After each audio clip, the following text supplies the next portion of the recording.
এই মুহূৰ্তত চৰকাৰী কৰ্মচাৰীসকলৰ বাবে জনাব বিচাৰিছোঁ বিগ ব্ৰেকিং নিউজ। কৰ্মচাৰীসকলৰ বাবে কেইবাটাও নতুন নিয়ম, নতুন অধিসূচনা জাৰি হৈছে। কৰ্মচাৰীসকলৰ বাবে কেইবাটাও গুৰুত্বপূৰ্ণ খবৰ আহিছে, য'ত কোটি কোটি চৰকাৰী চাকৰিয়াললৈ এই ডাঙৰ খবৰ। কাৰণ ডিএ বৃদ্ধিৰ পিছতে এই বিশেষ কেইবাটাও খবৰ এতিয়া প্ৰকাশ হৈছে। সবিশেষ খবৰৰ বাবে ভিডিঅ'টো প্ৰথমৰ পৰা শেষলৈকে চাই থাকিব। 2 এপ্ৰিলত ডিএ 4% বৃদ্ধি কৰি 50%লৈ বৃদ্ধি কৰা হয়। সমগ্ৰ দেশতে কেন্দ্ৰীয় চৰকাৰৰ সকলো কৰ্মচাৰীৰ বাবে এই বৰ্ধিত ডিএ কাৰ্যকৰী কৰা হৈছে। ইয়াৰ লগতে কেন্দ্ৰীয় চৰকাৰে আন কেইবাটাও গুৰুত্বপূৰ্ণ ভাত্তা বৃদ্ধি কৰিছে। কেন্দ্ৰীয় কৰ্মচাৰী আৰু প্ৰশিক্ষণ বিভাগে 30 এপ্ৰিলত এক অধিসূচনা জাৰি কৰিছিল।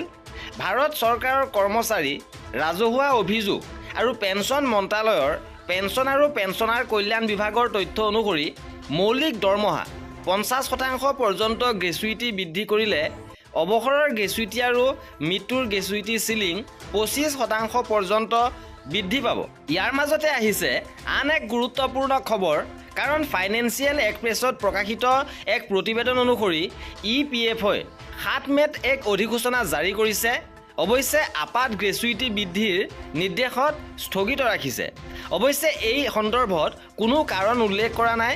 এতিয়ালৈকে গ্ৰেচুইটিৰ সৰ্বোচ্চ সীমা আছিলে 20 লাখ টকা, সেইটো বৃদ্ধি কৰি 25 লাখ টকা কৰা হৈছে।